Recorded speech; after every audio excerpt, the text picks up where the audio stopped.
Hello दोस्तों, आप सभी लोगों का इस पॉलिटी की क्लास में स्वागत है, अभिनंदन है। हम लोग इस क्लास में पढ़ रहे हैं इंडियन पॉलिटी भारतीय राज्य व्यवस्था और यह पॉलिटी की तीसरी क्लास है। इससे पहले हम लोग 2 क्लास पढ़ चुके हैं।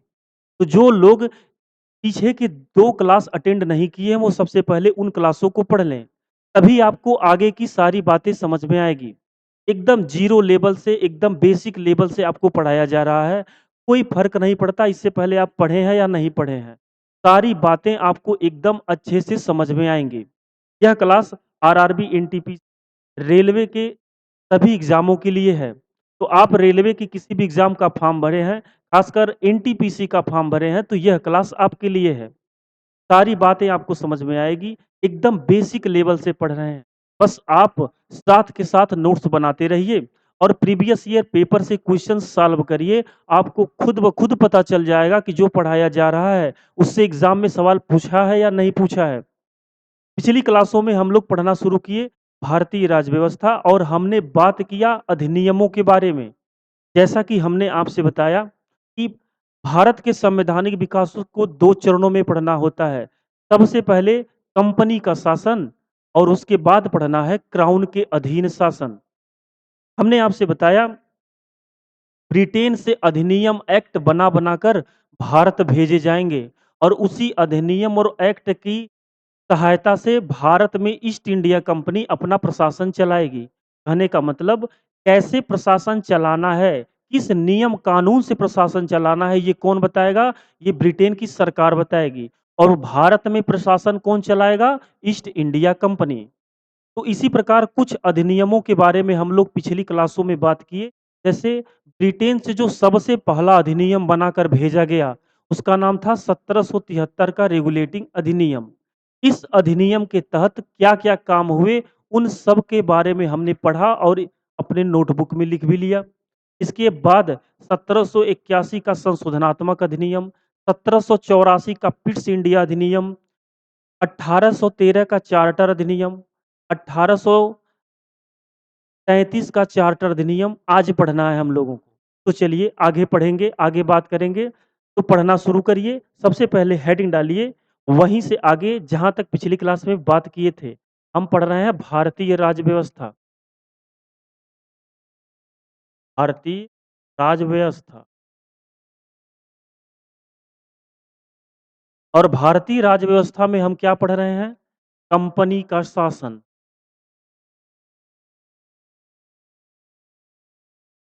और यह कंपनी का शासन कब से कब तक चलेगा? भाई लिख लेंगे यह शासन चलेगा स्टार्ट कब से हुआ? जब पहला अधिनियम भेजा गया 1773 और कब तक चलेगा? 1857 तक। 1813 के चार्टर अधिनियम तक पिछली क्लास में हम लोगों ने पढ़ लिया। अगला अधिनियम जो ब्रिटेन से बनाकर भेजा गया, हेडिंग डालिए 1833 का चार्टर अधिनियम। 1833 का चार्टर अधिनियम। इस अधिनियम के तहत क्या-क्या काम हुए? सबसे पहले लिखेंगे इस अधिनियम के तहत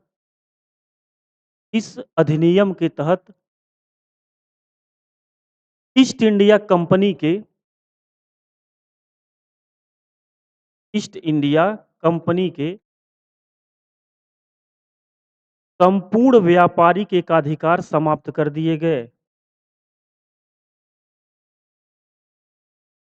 संपूर्ण व्यापारिक एकाधिकार समाप्त कर दिए गए।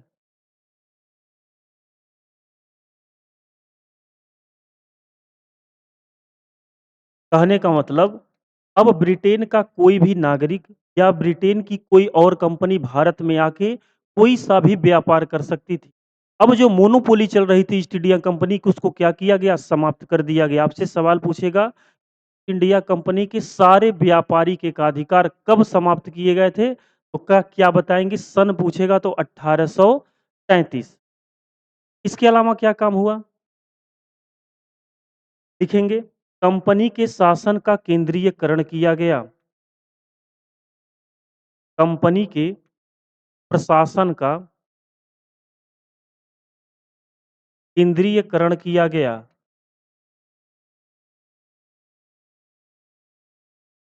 केंद्रीकरण किया गया। इसका क्या मतलब है?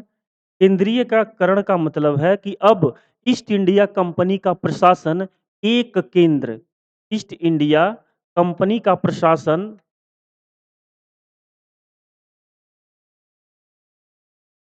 ईस्ट इंडिया कंपनी का प्रशासन एक केंद्र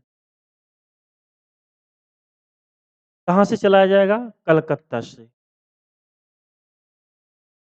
कलकत्ता से चलाया जाएगा।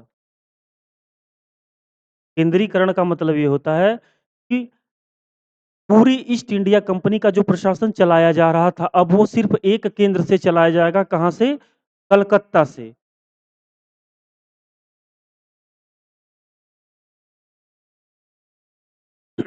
आगे बढ़ेंगे। इसके अलावा अब से बंगाल के गवर्नर जनरल को बंगाल के गवर्नर जनरल को अब भारत का गवर्नर जनरल कहा जाएगा। बंगाल के गवर्नर जनरल को भारत का गवर्नर जनरल कहा जाएगा। यह अधिनियम कब आया? 1833 में। जब आप हिस्ट्री पढ़ेंगे तो आपको पता चलेगा कि 1830 आते-आते अंग्रेजों ने लगभग पूरे भारत पर क्या किया? अधिकार कर लिया। और जब 1833 का चार्टर अधिनियम बनाकर भेजा गया, तो कहा गया कि जिस व्यक्ति को बंगाल का गवर्नर जनरल कहा जा रहा था, अब उसको क्या कहा जाएगा? पूरे भारत का गवर्नर जनरल। तो आपसे पूछेगा भारत का प्रथम गवर्नर जनरल, आपसे पूछेगा देंगे भारत का प्रथम गवर्नर जनरल।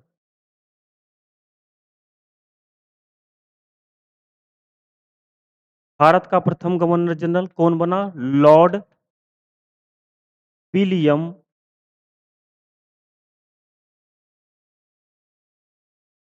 बेंटिंक। भारत का पहला गवर्नर जनरल बना Lord William Bentinck.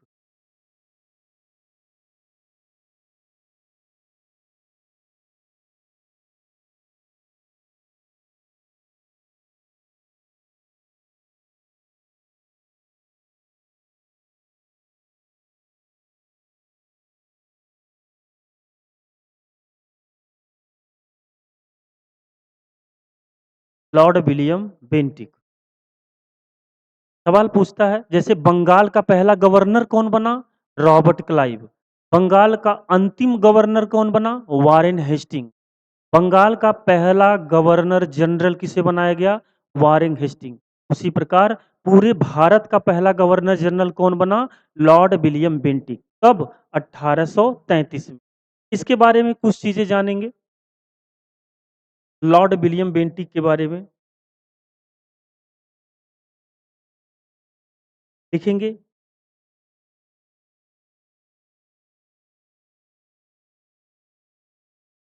Lord William Bentinck के द्वारा 1829 में सती प्रथा पर प्रतिबंध लगाया गया। सती प्रथा का अंत किया। सती प्रथा का अंत किया। लॉर्ड विलियम बेंटिक ने 1829 में सती प्रथा का अंत किया। 1830 में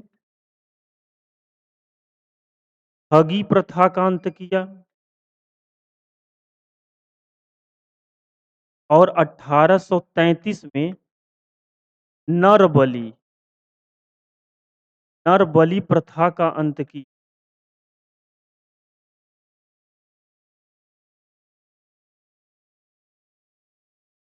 बार बार आपसे एग्जाम में सवाल पूछा जाता है कि भारत से सती प्रथा का प्रतिबंध कौन की के द्वारा किया गया, या भारत से सती प्रथा का अंत पूरी तरह किसके द्वारा किया गया और कब किया गया? तो 1829 में वह व्यक्ति जो भारत का पहला गवर्नर जनरल बना, उसी के द्वारा सती प्रथा का अंत किया गया। 1830 में ठगी प्रथा का अंत किया गया और 1833 में नर बलि प्रथा का अंत किया गया।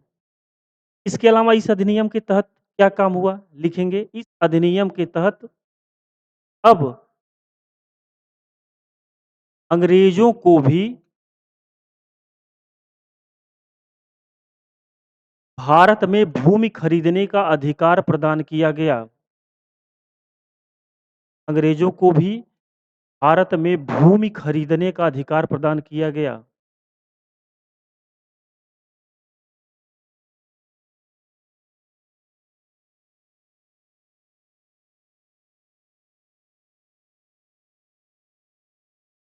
अधिकार प्रदान किया गया। कहने का मतलब कि इस अधिनियम के बाद से 1833 के बाद से अब अंग्रेज भी भारत में क्या कर सकते हैं? भूमि खरीद सकते हैं। आगे बढ़ेंगे, लिखेंगे 1835 में अंग्रेजी भाषा को भारत की आधिकारिक भाषा बनाया गया। 1835 में अंग्रेजी भाषा को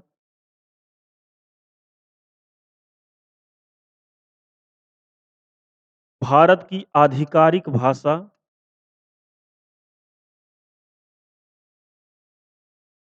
बनाया गया। आपसे सवाल पूछेगा, अंग्रेजी भाषा भारत की आधिकारिक भाषा कब बनी? तो कब बनी? 1835 में। और किस अधिनियम के तहत अंग्रेजी को भारत की आधिकारिक भाषा बनाई गई? तो वो बनी 1833 के चार्टर अधिनियम के तहत।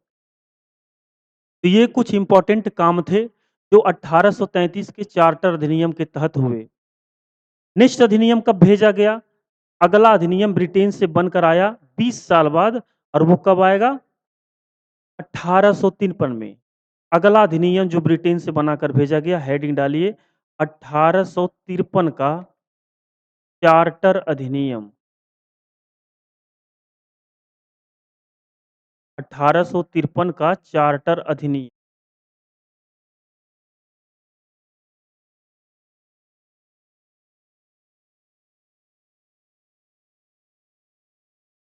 क्या-क्या काम हुए इस अधिनियम के तहत? लिखेंगे इस अधिनियम के तहत ईस्ट इंडिया कंपनी से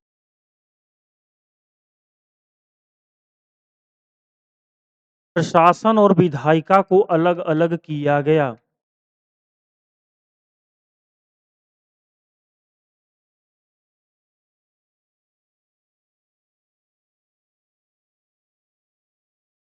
प्रशासन और विधायिका को अलग-अलग किया गया। कहने का मतलब 1853 का चार्टर अधिनियम जो आया, ये ईस्ट इंडिया कंपनी से जो प्रशासन और ये विधायिका, इन दोनों, विधायिका मतलब विधि निर्माण करने वाला, तो जहाँ से जिस संस्था से विधि का निर्माण होता है, उसी को क्या कहा जाता है? विधायिका। जैसे आज आज हमारे संघ की विधायिका कहाँ से चलती है? संसद से। तो विधि का निर्माण करना हुआ पूरे देश के लिए, तो वो कहाँ से पे होगा? संसद में। तो कहते हैं संघ की विधायिका कहाँ से चलती है? संसद से। वैसे प्रत्येक राज्य में अगर विधि का निर्माण करना हुआ तो वो कहाँ से होगा? उस राज्य के विधानमंडल से होगा। तो बस अभी आपको सिर्फ और सिर्फ इतना ध्यान देना है, विधायिका का मतलब होता है विधि निर्माण करने वाली संस्थान, जो भी विधि का निर्माण करेगा। अभी तक तो गवर्नर जनरल ही क्या करते थे और उसकी परिषद ही मिलकर अपनी प्रेसिडेंसी के लिए या अपने जिस राज्य पर कब्जा किए हैं, वहाँ के लिए किसी भी कानून का निर्माण कर दे रहे थे। लेकिन 1853 के चार्टर अधिनियम के तहत ये कहा गया कि प्रशासन जो लोग चलाएँगे, वह विधायिका, कहने मतलब विधि का निर्माण नहीं करेंगे। तो इस अधिनियम के तहत ईस्ट इंडिया कंपनी से प्रशासन और विधायिका अलग-अलग किया गया। और लिखेंगे और विधि या कानून के निर्माण के लिए विधि के निर्माण के लिए विधि के निर्माण के लिए एक अखिल भारतीय विधान परिषद का गठन किया गया। अखिल भारतीय विधान परिषद का गठन किया गया।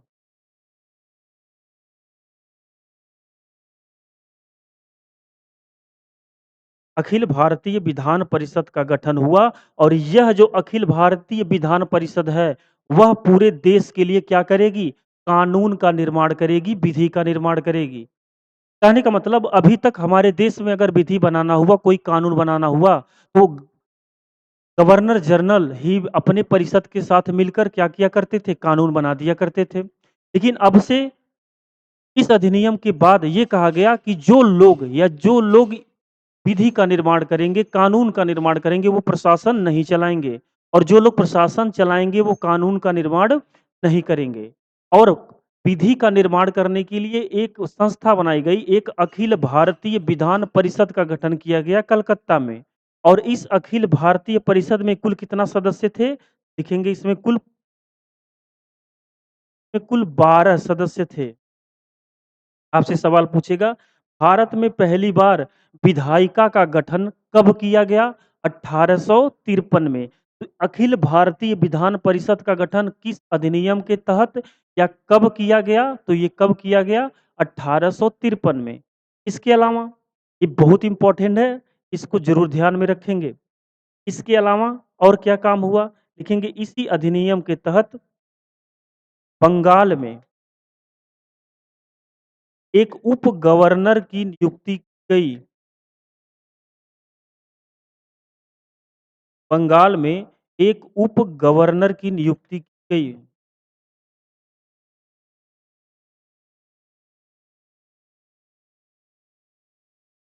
इसी अधिनियम के तहत बंगाल में एक उप गवर्नर की नियुक्ति की गई। इसके अलावा लिखेंगे अखिल भारत में भारतीय नागरिक सेवा की स्थापना कब हुई थी? जैसे आप जान रहे हैं 21 अप्रैल 1793 को भारतीय नागरिक सेवा इंडियन सिविल सर्विसेज की स्थापना की गई। लेकिन उसके लिए अभी तक कोई भी लिखित परीक्षा नहीं हुआ करती थी। अभी तक जिसको योग्य समझा जाता था अधिकारियों द्वारा उनको क्या बना दिया जाता था? आईसीएस। लेकिन इस अधिनियम के तहत ये कहा गया, लिखेंगे इस अधिनियम के तहत अखिल भारतीय, माफ करिए, भारतीय नागरिक सेवाओं के लिए अधिनियम के तहत भारतीय नागरिक सेवाओं के लिए लिखित परीक्षा की शुरुआत की गई।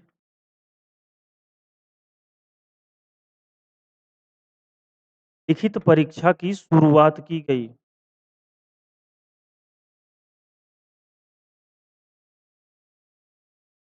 भारतीय नागरिक सेवाओं के लिए लिखित परीक्षा की शुरुआत की गई। और ये परीक्षा कहाँ हुई? तो 1853 से 1922 तक यह परीक्षा कहाँ कराई गई? लंदन में, इंग्लैंड में। और 1923 के बाद से ये परीक्षा कहाँ हो रही है? भारत में। तो 1853 के चार्टर अधिनियम के तहत भारतीय नागरिक सेवाओं के लिए लिखित परीक्षा की क्या की गई? शुरुआत की गई। आपसे सवाल अगर पूछे, प्रथम भारतीय जो आईसीएस अधिकारी बने, लिखेंगे प्रथम भारतीय जो आईसीएस की आईसीएस इंडियन सिविल सर्विसेज पास की और अधिकारी बने, नाम लिखेंगे सत्येंद्र नाथ टैगोर।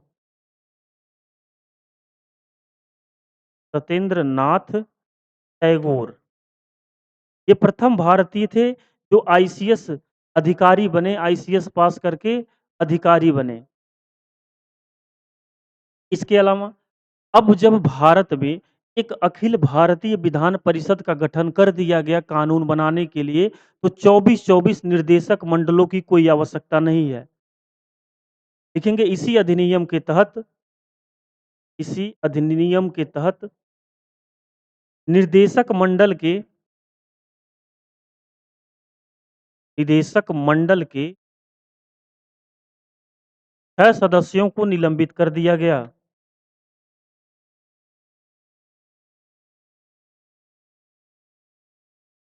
6 सदस्यों को निलंबित कर दिया गया। और यह निदेशक मंडल कहाँ हुआ करते थे? तो हमने आपसे बताया कि अंग्रेज़ों की 3 प्रेसिडेंसियाँ हुआ करती थी, बंगाल, मद्रास और बम्बई और इन तीनों प्रेसिडेंसी में 1 गवर्नर, 1 उप गवर्नर और 24 अन्य सदस्य हुआ करते थे और इन्हीं अन्य सदस्यों को क्या कहा जाता था? निदेशक मंडल। अब जब एक अखिल भारतीय विधान परिषद का निर्माण हो गया है कानून बनाने के लिए, तो 24-24 निदेशक मंडल की आवश्यकता नहीं है। इसीलिए इनकी संख्या घटा दी गई और इनकी संख्या 6 कम हो गई, तो 24 से घटकर कितनी हो गई? 18। अब कितनी हो गई? 18। पहले 24 निदेशक मंडल हुआ करते थे, अब कितने होंगे? 18। इसके बाद अगला अधिनियम कब आना चाहिए था? 20 साल बाद, लेकिन ऐसा नहीं हुआ क्योंकि 1857 में ही हो गया भारत में विद्रोह और जैसे ही यह विद्रोह हुआ, भारत से कंपनी का शासन समाप्त कर दिया गया।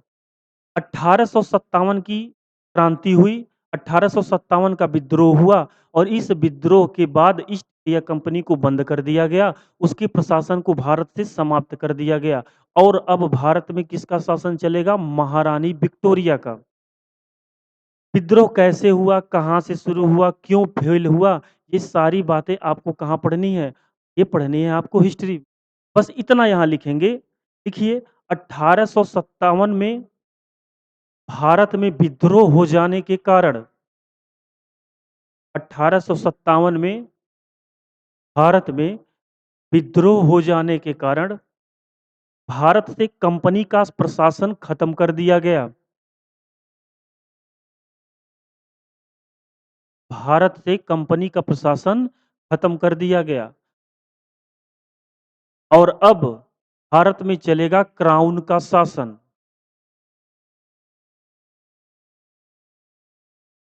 अब भारत में चलेगा क्राउन का शासन। क्यों चलेगा? क्योंकि 1857 में हुआ विद्रोह। कैसे हुआ, क्यों हुआ, आपको हिस्ट्री में पढ़ाया जाएगा। हिस्ट्री एकदम बढ़िया डिटेल से आपको पढ़ना है। चलिए अब हेडिंग डालिए, क्राउन का शासन।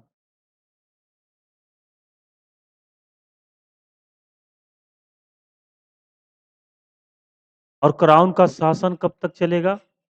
यह चलेगा 1858 में, 1858 से 1947 तक, जब तक हम आज़ाद नहीं हो जाते। क्राउन का अर्थ होता है ताज। अब तक कंपनी शासन चला रही थी, अब प्रशासन चलेगा किसका? क्राउन का, महारानी विक्टोरिया का। और इस क्राउन के शासन के तहत ब्रिटेन से जो सबसे पहला अधिनियम बनाकर भेजा गया, हेडिंग डालिए 1858 का भारत शासन अधि भारत शासन अधिनियम। क्राउन के शासन के तहत जो सबसे पहला अधिनियम बनाकर ब्रिटेन से भेजा गया, उसका क्या नाम था? 1858 का भारत शासन अधिनियम। लिखेंगे, इसे महारानी विक्टोरिया का पत्र कहा जाता है। ये महारानी विक्टोरिया का पत्र कहा जाता है।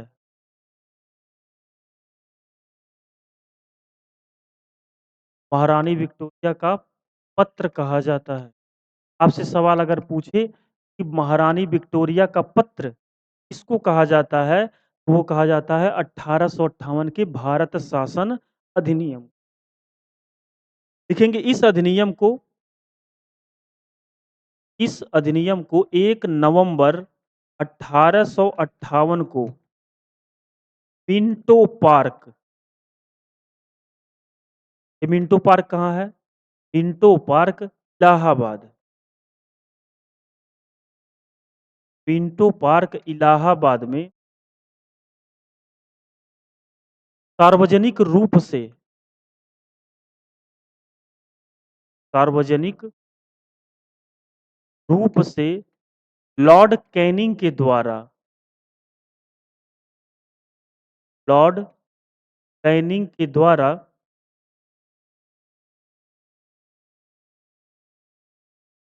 जनता के सामने पढ़कर सुनाया गया।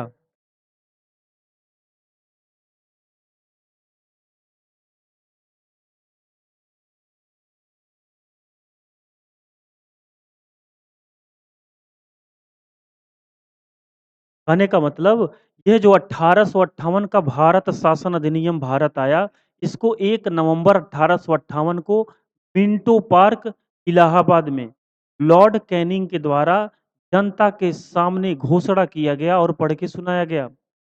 इस अधिनियम में क्या-क्या लिखा हुआ था? तो लिखेंगे इस अधिनियम के तहत महारानी विक्टोरिया को इस अधिनियम के तहत महारानी विक्टोरिया को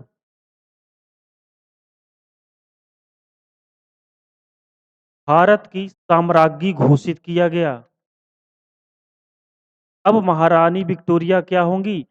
भारत की साम्राज्ञी भारत का कर्ता-धर्ता।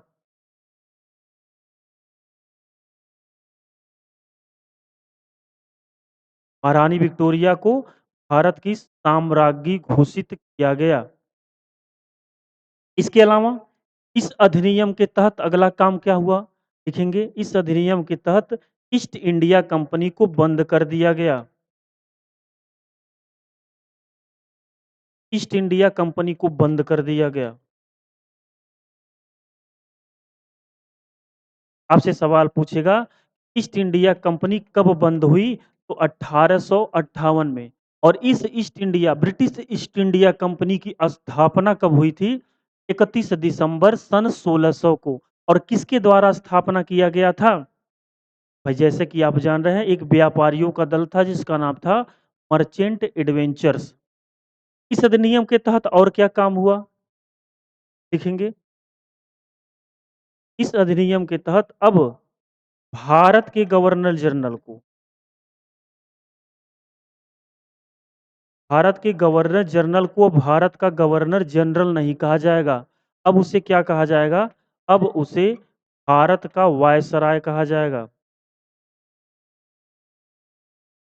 भारत के गवर्नर जनरल को अब भारत का गवर्नर जनरल नहीं कहा जाएगा। अब उसे कहा जाएगा भारत का वायसराय। और अगर सवाल पूछे कि भारत का प्रथम वायसराय कौन बना? भारत का प्रथम वायसराय कौन बना? ध्यान रखेंगे, जब ये अधिनियम आते हैं, जो भी व्यक्ति गवर्नर जनरल था, वही क्या कहलाएगा? वायसराय। व्यक्ति नहीं बदल रहा है, पद का नाम बदल रहा है। उसी को पहले क्या कहते थे? भारत का गवर्नर जनरल। लेकिन अब उसको क्या कहेंगे?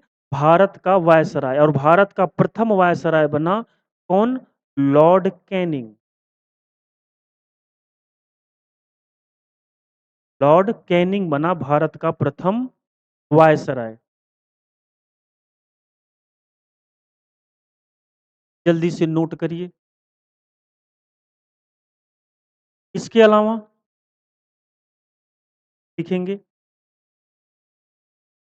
नियंत्रक मंडल।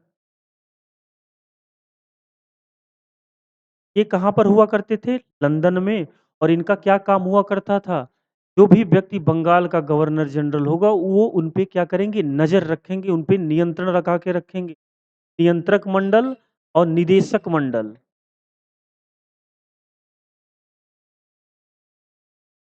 नियंत्रक मंडल और निदेशक मंडल को निलंबित कर दिया गया।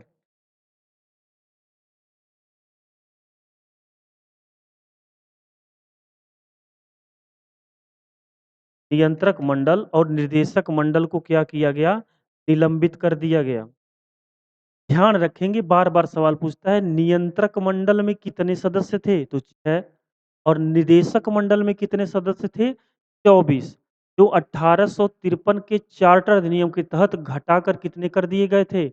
18। इन दोनों को क्या किया गया था? समाप्त कर दिया गया, निलंबित कर दिया गया।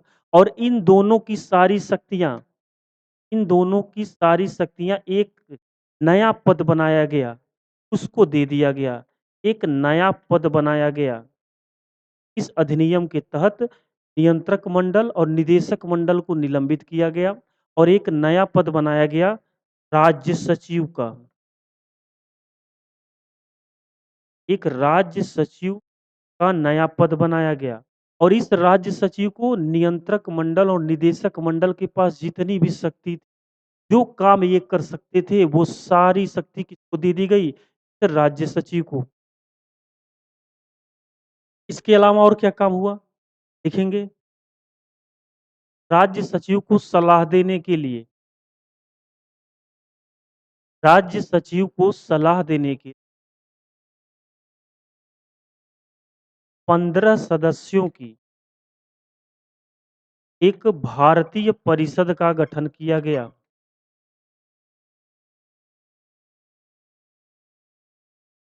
भारतीय परिषद का गठन किया गया।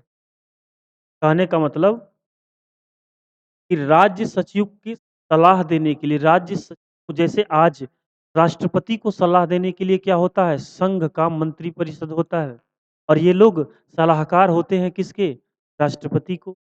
उसी प्रकार राज्य सचिव को सलाह देने के लिए 15 सदस्यों का एक भारतीय परिषद का गठन किया गया और भारत में गठन हुआ भारत की गृह सरकार का। भारत की गृह सरकार, भारत की सरकार। भारत की गृह सरकार में उस समय कौन-कौन शामिल था? तो राज्य सचिव और भारतीय परिषद, इन दोनों कर मिलाकर कहा गया भारत की सरकार। आपसे सवाल पूछे, बताइए 1858 में गठित भारत की जो गृह सरकार थी उसमें कौन-कौन शामिल थे? तो राज्य सचिव और उसके भारतीय परिषद, इन दोनों को मिलाकर ही क्या कहा जाता था? भारत की गृह सरकार। और भारत का भारतीय परिषद जो थी इसमें कुल कितना सदस्य थे? खुद इसमें थे 15 सदस्य। ये कुछ इंपॉर्टेंट काम थे जो इस अधिनियम के तहत हुआ। तो यह कुछ इंपॉर्टेंट काम थे जो 1858 के भारत शासन अधिनियम के तहत हुए। क्राउन का शासन जैसे ही भारत में शुरू हुआ तो यहाँ पर भारत का कर्ता धर्ता घोषित किया गया महारानी विक्टोरिया को।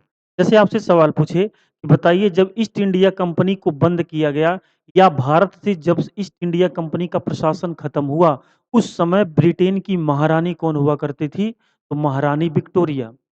और कंपनी का शासन जब खत्म हुआ और क्राउन का शासन जब प्रारंभ हुआ, ताज का शासन जब से शुरू हुआ भारत में 1858 से, उसके बाद से भारत में बहुत सारी चीजें बदल गई। ईस्ट इंडिया कंपनी को बंद कर दिया गया। आपसे सवाल पूछेगा कि कब बंद किया गया? तो 1858 में।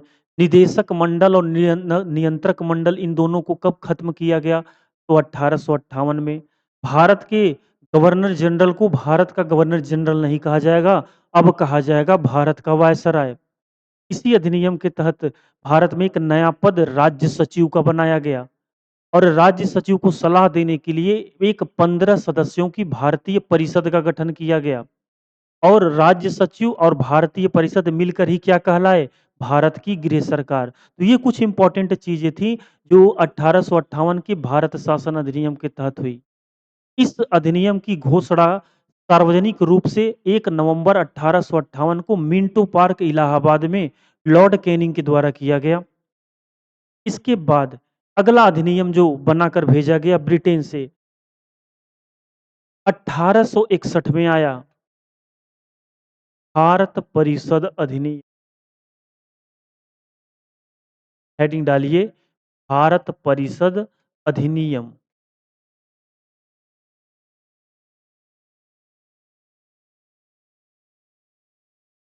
कुछ चीजें ध्यान रखेंगे। जब इस अधिनियम को ब्रिटेन में बनाया, इंग्लैंड में बनाया ही जा रहा था, जब यह अधिनियम अधिनियम नहीं था, एक्ट नहीं था, बिल ही था, कहने का मतलब जब ये बन रहा था उसी समय भारत में कुछ चीजें आई। जैसे ध्यान रखेंगे 1860 में भारत में पहली बार बजट पेश हुआ। लिखेंगे 1860 में भारत में भारत का प्रथम बजट पेश हुआ।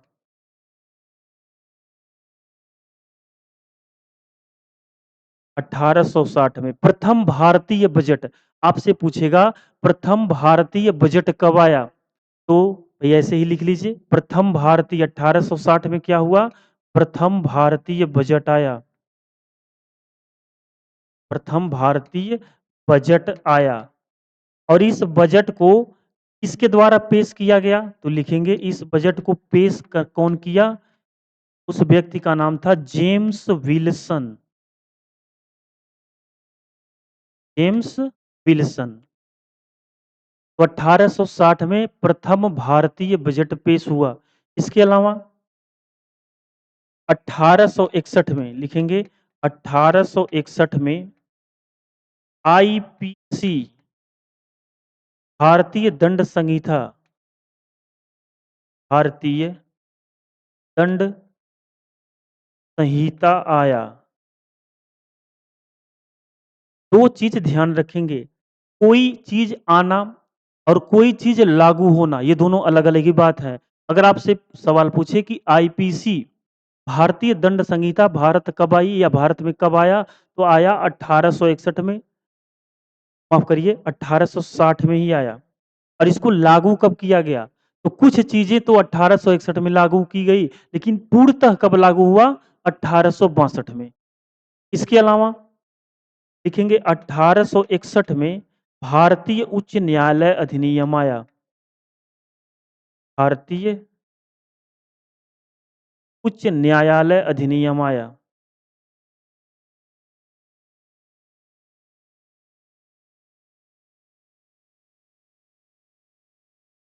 तो क्या-क्या हुआ भाई? इस अधिनियम के आने से पहले 1860 में प्रथम भारतीय बजट पेश किया गया, जिसको कौन किया? James Wilson. 1860 में ही आईपीसी भारतीय दंड संहिता आया। 1861 में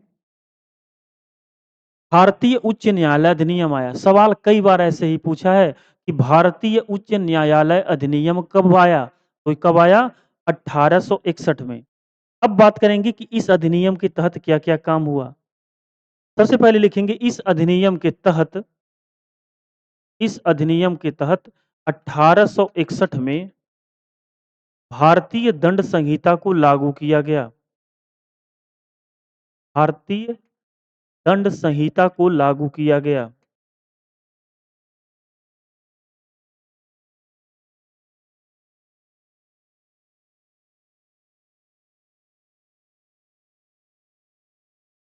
अगर आपसे सवाल पूछे पूर्णतः कब लागू हुआ, तो 1 जनवरी 1862 को। लेकिन कुछ चीजें लागू हो गई कब? 1861 में। इसके अलावा 1861 के भारत परिषद अधिनियम के तहत ही लिखेंगे, इस अधिनियम के तहत ही भारत के वायसराय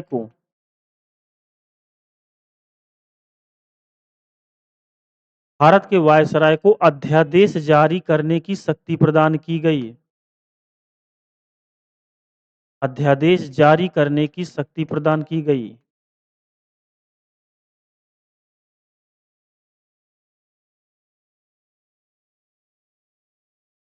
क्या होता है अध्यादेश? सबसे पहली बात, ये अध्यादेश क्या होता है? अध्यादेश ध्यान रखेंगे एक नियमित समय का कानून होता है। जैसे कानून किसके द्वारा बनाया जाता है? विधायिका द्वारा। जैसे हमारी विधायिका आज कैसे चलती है? संसद से। लेकिन संसद अगर नहीं चल रहा है और तत्काल में किसी कानून की आवश्यकता हमको पड़ जाती है, तो वो कानून कैसे बनेगा? तो राष्ट्रपति द्वारा एक अध्यादेश जारी किया जाएगा और उस अध्यादेश के तहत वो कानून बनाया जाएगा। लेकिन यह अध्यादेश नियमित समय का होगा, वो कानून नियमित समय के लिए ही होगा। फिर जब संसद चलेगी, तो फिर उस कानून को जो भी बनाने की प्रक्रिया है, उस प्रक्रिया से गुजारा जाएगा। बन गया तो ठीक, नहीं बना तो आगे की बात। लेकिन बस ध्यान रखेंगे कि ये जो अध्यादेश होता है, वो जारी किया जाता है किसी कानून के निर्माण के लिए और यह तब जारी होता है जब कानून बनाने की जो विधायिका है वो क्या है? चल नहीं रही है। तो यह नियमित समय का कानून होता है, कुछ ही समय के लिए मान्य होता है। तो अब ये शक्ति दे दी गई कि कोई कानून बनाना है और तत्काल में ज़रूरत पड़ जाए, तो भारत का जो वायसराय होगा वह एक अध्यादेश जारी करके वो कानून बना सकता है। आपसे सवाल कई बार पूछा है कि भारत के वायसराय को अध्यादेश जारी करने की शक्ति कब प्रदान की गई? तो ध्यान रखेंगे कब? 1861 में। कल भी बताएँ, आज भी बता दें, एक अधिनियम जिस साल आया है, उसके तहत जितने भी काम हो रहे हैं, अगर उसका ईयर पूछेगा, तो क्या बताएँगे? 1800 या जो भी उसका ईयर होगा वही बताएँगे। आगे बढ़ेंगे, लिखेंगे इस अधिनियम के तहत और क्या काम हुए? देखिए, इस अधिनियम के तहत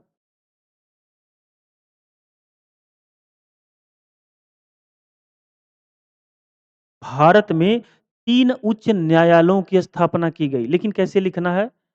भारतीय उच्च न्यायालय अधिनियम कब आया? 1861 में। लिखेंगे 1861 के भारतीय उच्च न्यायालय अधिनियम, भारतीय उच्च न्यायालय अधिनियम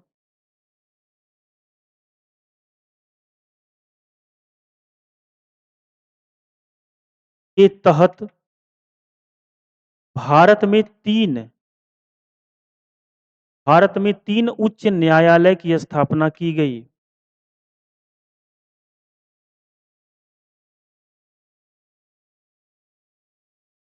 भारत में 3 उच्च न्यायालय की स्थापना की गई। आपसे सवाल पूछेगा, कब की गई? तो भारत में 3 उच्च न्यायालय की स्थापना की गई कब? 1862 में। ध्यान रखेंगे 1861 के भारतीय उच्च न्यायालय अधिनियम के तहत भारत में 3 उच्च न्यायालय की स्थापना की गई कब? 1862 में। और 1862 में कौन-कौन से उच्च न्यायालय बने? तो लिखेंगे कलकत्ता उच्च न्यायालय, कलकत्ता उच्च न्यायालय। दूसरा मद्रास उच्च न्यायालय, तीसरा बम्बई उच्च न्यायालय। तो ध्यान रखेंगे किसी का भी अगर आपसे एग्जाम में सवाल पूछे कि बताइए कलकत्ता उच्च न्यायालय की स्थापना किस अधिनियम के तहत हुई? तो 1861 में आया भारतीय उच्च न्यायालय अधिनियम। और इसी अधिनियम के तहत कब हुई? 1862 में हुई। तो किसी का भी पूछ दे कि बताइए बम्बई उच्च न्यायालय की स्थापना कब हुई? 1862 में। जल्दी से नोट करिए ये सारी चीजों को।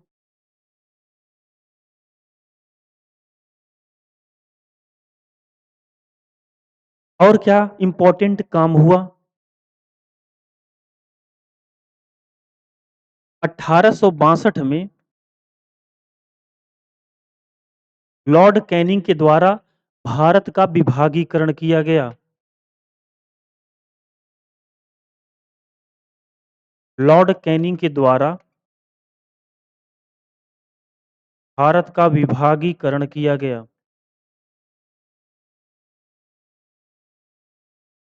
विभागीकरण का मतलब क्या है? केंद्र के अधीन जितने भी विभाग आते हैं, आज केंद्र संघ, तो केंद्र के अधीन, केंद्र सरकार के अधीन जितने भी विभाग आते हैं, उन सबका निर्माण कब हुआ?